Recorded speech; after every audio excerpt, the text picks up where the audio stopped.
Hello, everyone. Welcome back. If you made it here today, then you're definitely in the right place. If you're new here, then welcome. I'm glad you made it. I'm glad you found me. Um, for those of you who don't know me, my name is John Clayton, and I'm a recovering drug addict and alcoholic. And I've been clean and sober since February 21st, 2021. And it's December 6th.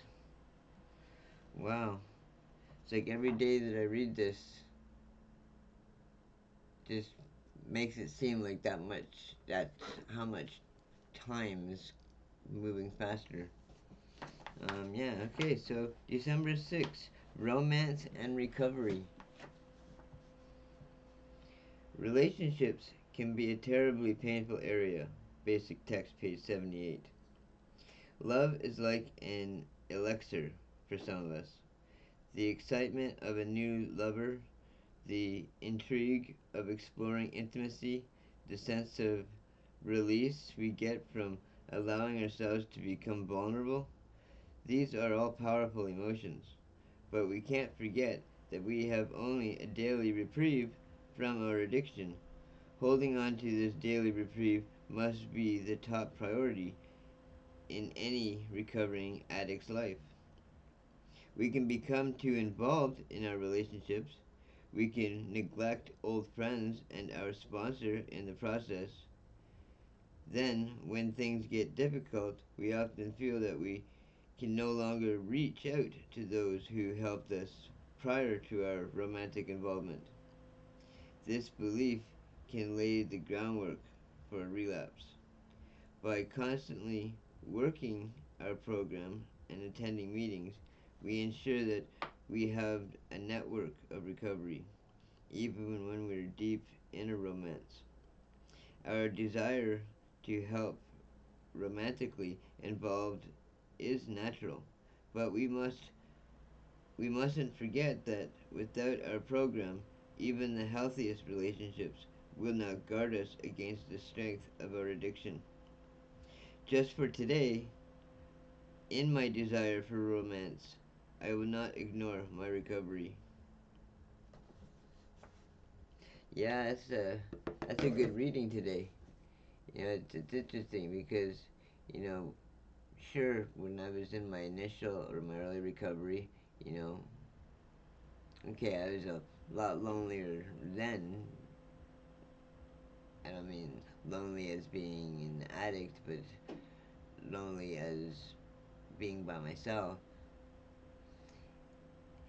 But, you know, as an early recovery, they say, don't get involved in any relationships for at least your first year.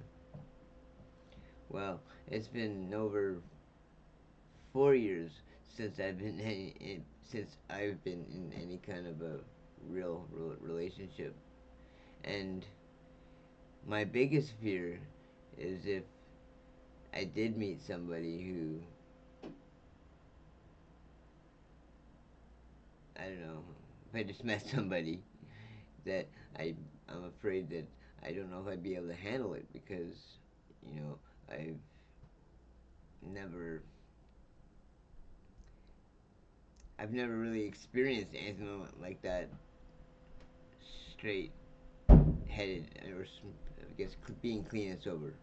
You know, I've never been clean and sober prior to the last almost 4 years. It's the first time in my whole life I've ever had any kind of recovery, and it's scary because most of the time I feel like almost like, well, I guess in a sense like a newborn baby, but I guess that's where the whole open mindedness and the willingness and all that comes into effect because without that willingness and without that open mind, I'd probably be still stuck in my active addiction. And just the fact that today I don't have a desire to use, as I've probably said many times, is a miracle because before I couldn't put it down. And today I don't want to pick it up. And that's a miracle. So thank you for joining me today. I appreciate every one of you. It would be great if you hit like or subscribe. I'd love for you. I'm trying to create a good community here, and we'll see you all again tomorrow. And yeah, and if nobody's today told you that they love you, well, I love you. So we'll see you tomorrow.